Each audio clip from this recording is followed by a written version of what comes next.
Hi, welcome back to another edition of Fake True Stories of Landscape.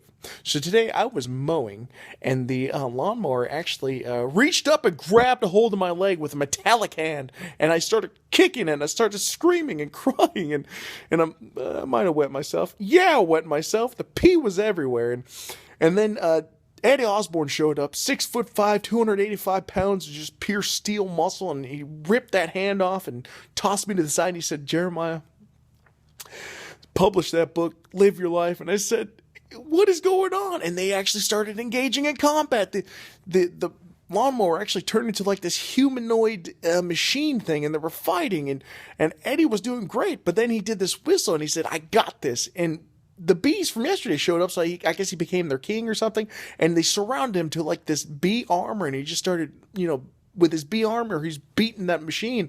And then the machine made this noise, and the Gravely and the Ferris showed up, and which are two other lawnmowers, and they turned into humanoid machines, and they all started ganging up on Eddie. And as I was sitting there crying, I heard this boom, boom, boom, and I turned around, and this 7'8" mountain of a man who only ever wore a great white shark that I guess he had killed, Dalton Shetso, showed up, and he said, because he only ever said two words, he said, "Ain't fishing." And he said it with a smile.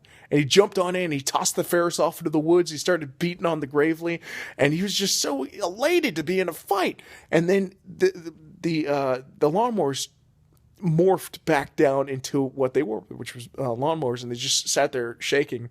And I said, "Eddie, what is going on?" And Eddie says, "They don't trust you. You got to break them like a horse." I said, "They're lawnmowers." And then Dalton and Eddie locked eyes, and Dalton said, "Ain't fishing." And Eddie said, "Heck yeah, I ain't fishing." And then they walked off and kept weed eating. You have a joyful day.